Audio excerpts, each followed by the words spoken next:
Kung sinusubaybayan ninyo ang mga galaw sa crypto space, alam ninyo na marami ang medyo nanginginig o nag-aalala dahil sa mga nakaraang price drops. Pero ayon po sa isang sikat na analyst na si Dark Defender, ang pahayag niya ay napakasimple. Nothing has changed. Ibig sabihin, walang nagbago sa kanyang pangmatagalang plano at ang target na $8 para kay XRP ay buhay na buhay pa rin at mas madali na nating maabot ngayon. Bakit nga ba confident ang analyst na ito? Habang ang karamihan ay nagpapanik dahil po sa nakikitang red candle sa market, ang nakikita naman niya ay isang malaking opportunity. Si XRP ay bumalik po sa isang price level na kung saan naniniwala ang analyst na ito ay magiging susi para sa susunod na dambuhalang pag-akyat ng asset. Sa post po na kanyang ibinahagi dito kamakailan lamang, ipinakita po niya ang pag-test muli ni XRP sa isang corrective zone habang binibigyang diin na ang presyo at ang momentum indicators ay nasa tinatawag na oversold conditions.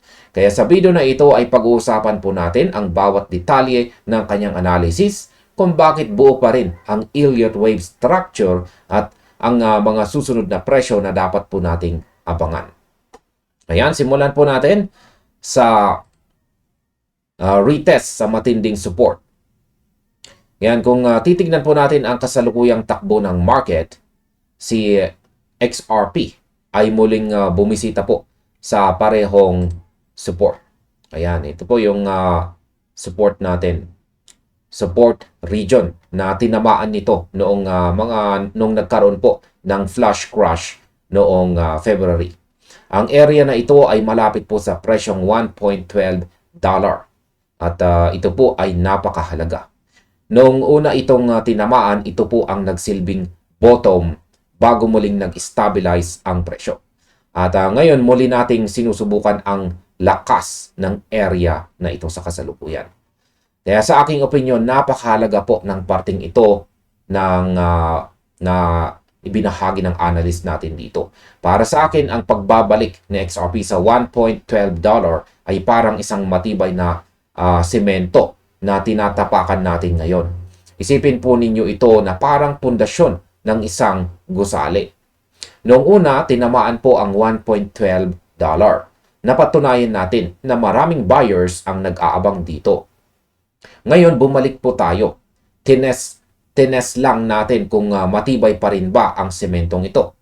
At base po sa ating chart dito na ibinahagi ng analyst, hindi tayo bumasag sa ilalim nito or hindi po tayo nag-break sa ilalim nito. Nananatili tayong nagko-consolidate sa lower boundary ng correction na ito. Ayan. Kaya ang pananaw ko po rito ay napaka-positibo. Mas gusto ko ang asset na bumabalik sa kanyang lumang support para kumuha ng buwelo kaysa sa asset na tuloy-tuloy ang akyat pero walang matibay na sahig na babagsakan kapag nagkaroon po ng bintahan. Ang $1.12 ay ang ating safety net. Hanggat hindi natin ito binabasag pababa, ang direksyon natin ay sideways patungong pataas. Ang mga traders ay natatakot ngayon. Ayan. Ang mga traders na natatakot po ngayon ay ang mga nakatingin lang sa panandaliang galaw. Pero kung titignan natin ang mas malawak na pananaw ng analyst, ang retest na ito ay isang normal na malusog na bahagi ng market cycle. Ayan, pag-usapan naman po natin ang Elliott wave structure kung saan ay buong-buo pa rin. Ang chart na ipinakita po ng ating analyst dito ay naglalaman ng isang Elliott wave roadmap na nagsimula pa noong taong 2021 at umaabot hanggang sa mga projected price actions patungong 2027. Kaya ayan po yung Elliott wave natin dito. Ayan. Sa kanyang kalkulasyon, tapos na si XRP sa pagbuo ng isang major ABC corrective structure. At ngayon ay simula na tayo ng isang bagong impulsive advance o ang pag-atake paitaas. Kaya ayan, ito po yung A, ito naman yung B, at ito naman ang C. Ayan, yan po yung ABC corrective structure na tinutukoy po ni Dark Defender dito. Ayan, sa loob ng panibagong advance na ito, malinaw na makikita po ang wave 1 hanggang wave 5. Yan naman po yung kulay puti na linya rito. Yan, ito ang wave 1, wave 2, wave 3, wave 4, at inaasahan po natin na magaganap na ang wave 5, which is pataas. Ayan. Ang naging pag-surge po ni XRP noong huling bahagi ng taong 2024 hanggang sa unang bahagi ng 2025 ang naging matibay na foundation ng bullish wave sequence na ito. Ang mga naganap na pagbaba kamakailan lang ay lumalabas po bilang isang wave 4 correction. Ayan, ito po yan. Yung naganap kamakailan, yan po ang wave 4 correction. At ang maganda rito, ang kasalukuyang price action ay nakaupo ng maayos malapit po sa parehong support area na humawak sa atin noong nakalipas na buwan ng February.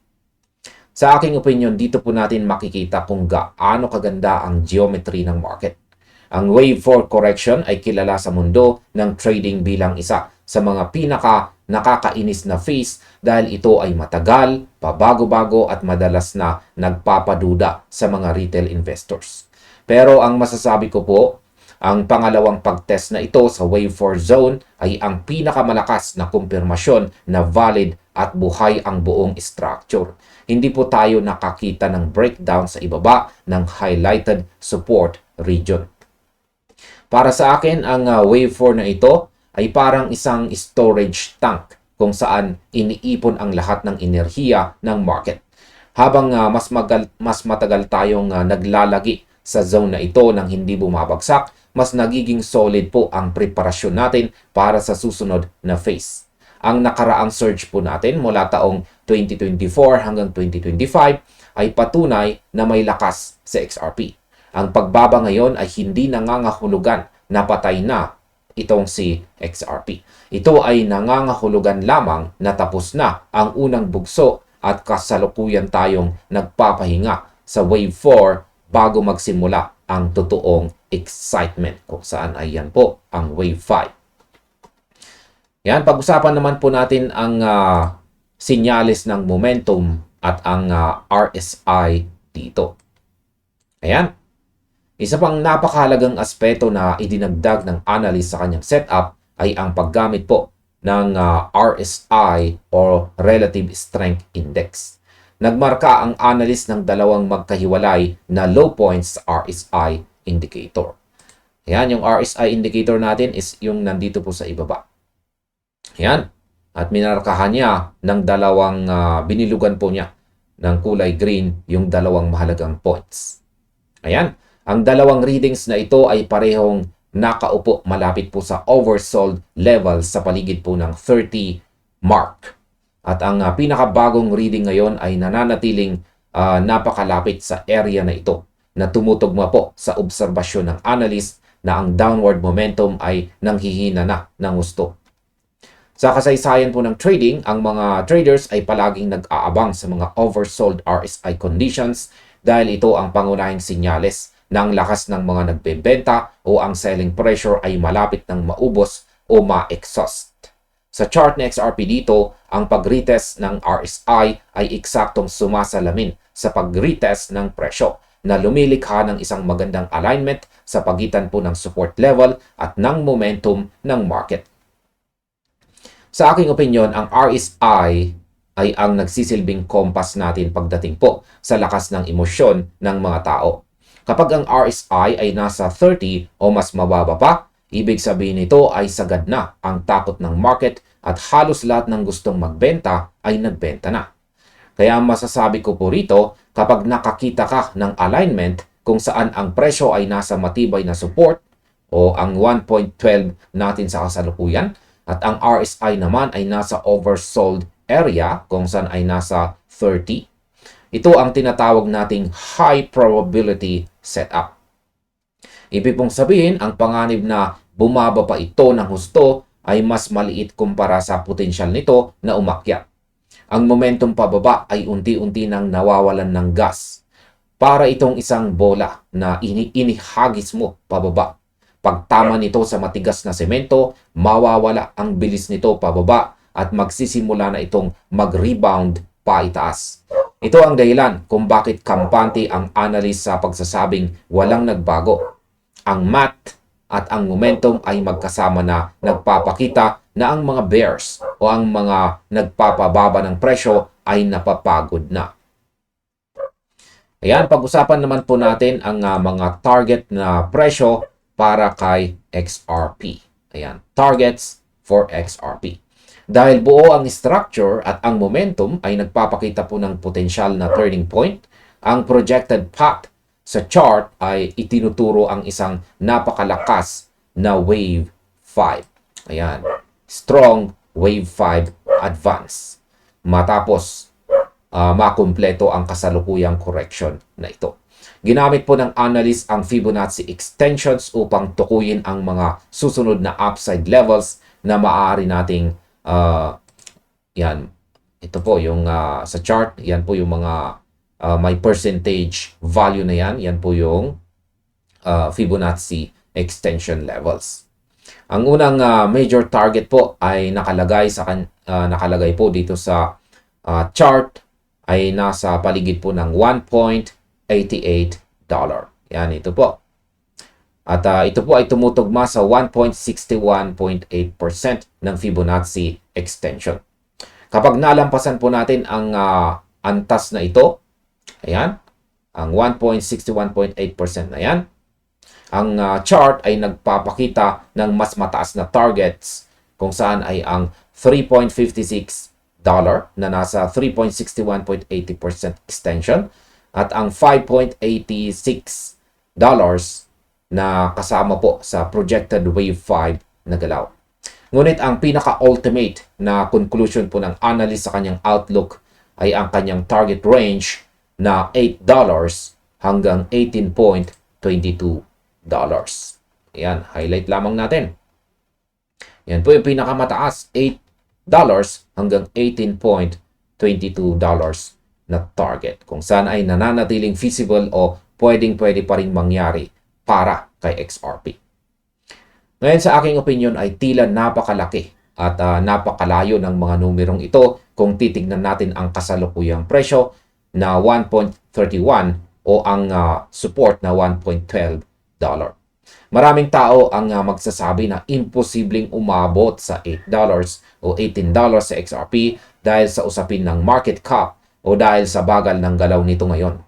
Pero masasabi ko po rito, kapag ang isang asset ay pumasok sa kanyang wave 5, ang galaw nito ay hindi na sunod sa normal na logic ng retail markets. Ang wave 5 ay ang tinatawag po nating institutional and FOMO phase o ang yugto kung saan pumapasok ang pinakamalaking volume ng pera dahil ayaw maiwanan ng mga tao.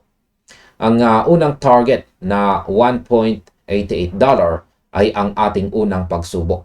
Kapag nakuha natin ang $1.88, mabilis nating makikita ang $3.56 dahil dito na magsisimulang mag-break ng mga previous all-time highs itong si XRP. Ang Fibonacci extensions ay hindi lang mga hula. Ito ay mga mathematical measurements ng nakaraang lakas ni XRP or ang mga coins. Kung titignan natin ang kasaysayan ng XRP, tuwing nagkakaroon ito ng malaking rally, palagi po nitong nilalagpasan ang inaasahan ng marami. Kaya para sa akin, ang $8 target ay hindi po isang panaginip, kundi isang kalkuladong destinasyon.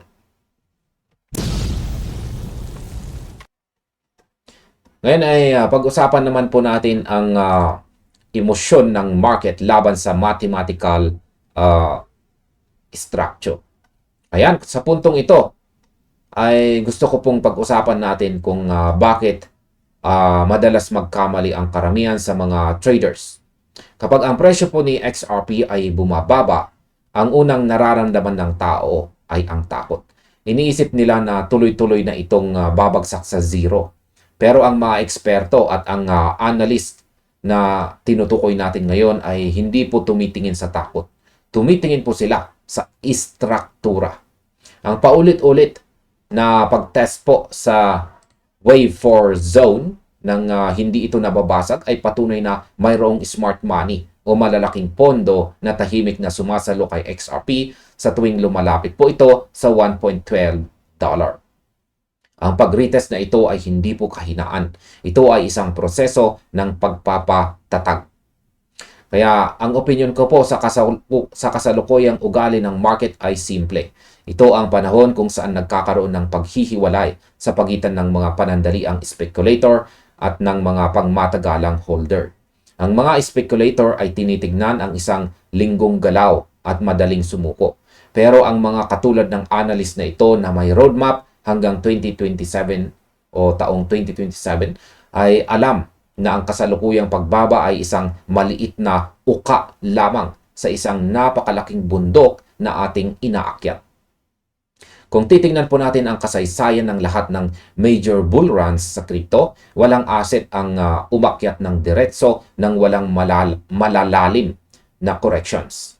Ang wave 4 correction dito, yan, ay ang huling pagkakataon para sa marami na makakuha ng position bago po magsimula ang wave 5 na ito. Ang wave 5 ay kilala sa pagiging mabilis at marahas paitaas. Kapag nagsimula na ang pag-akyat patungong $1.88, napakahirap na nitong habulin para sa mga nagbenta dahil sa takot. Kaya ang aking personal na pananaw ay sumasang-ayon ako sa analyst kung saan ay walang nagbago sa pangmatagalang trend. Ang bull market structure ay buo pa rin. Ayan. Ang isa pong malaking hamon sa mga panahong tulad nito ay ang pasensya. Ang consolidation ay nakakabagot. Ang pagtingin po sa chart na pabalik-balik sa pagitan ng $1.12 at saka $1.30 ay pwedeng magdulot ng pagod sa pag-iisip ng isang trader. Pero ang mga ganitong phase ang nagpapasya kung sino ang magiging matagumpay sa huli. Ang alignment po ng oversold RSI at ang wave 4 support ay hindi madalas mangyari sa isang malaking coin tulad ni XRP. Kaya naman kapag ito ay nagpakita, ito ay itinuturing ng marami bilang isang bihirang pagkakataon. Ang roadmap ay malinaw. Ang mga targets mula $1.88, $3.56, $5.86 hanggang sa maabot ang $8 ay nakalatag na. Kaya ang aking huling opinyon sa balitang ito ay tungkol po ito sa kahandaan. Maraming tao ang nagsasabi na gusto nilang makita sa XRP sa $8 o $18. Pero hindi po sila handang dumaan sa mga ganitong klaseng pagsubok gaya ng pag-test sa $1.12 support. Ang tagumpay po sa crypto ay hindi lang tungkol sa pagbili sa tamang oras, kundi tungkol din sa paghawak sa tamang panahon ng pagsubok. Ang analysis na ipinakita ngayon ay nagbibigay po sa atin ng logical na dahilan upang manatiling kalmado. Hindi natin kailangang hulaan ang susunod na galaw dahil ang istruktura mismo ang nagsasalita para sa atin. Ang momentum ay nasa sahig na. Ibig sabihin ay wala na itong ibang pwedeng puntahan kundi paitaas. Ang support ay matibay at ang mga targets ay mathematically validated gamit ang Fibonacci. Kaya para sa akin, ang pinakamagandang gawin ngayon ay magtiwala sa data at huwag pong magpadala sa ingay ng mga taong walang malinaw na road map. At ayan mga ka-crypto, sa kabuuan, ang mensahe po ni Dark Defender ay isang malakas na paalala para sa ating lahat na ang pangmatagalang plano para kay XRP ay hindi po nasira ng mga panandaliang pagbaba ng presyo. Ang retest po sa $1.12 support area ay isang kumpirmasyon ng lakas, hindi ng kahinaan.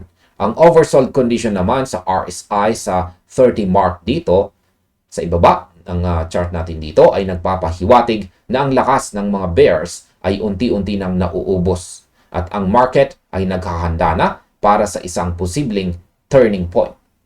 Ang mga targets naman na $1.88, $3.56 at saka $5.86 ay ang ating mga susunod na hinto sa ilalim ng Wave 5 Advance. At higit po sa lahat, ang ultimate target range na $8 hanggang $18.22 ay nananatiling posible ayon sa kasalukuyang Elliott Wave structure. Kaya manatili po tayong nakatutok sa mga mahahalagang price levels na ito. Panatilihin po natin ang disiplina at huwag kalimutan na ang malalaking tagumpay sa market ay dumarating sa mga taong may malinaw na kaalaman at matibay na pasensya. At hanggang dito na lamang po tayo sa video na ito mga ka-crypto. Maraming salamat sa inyong panonood. Maaring panoorin na rin po ninyo ang ating recommended video dito.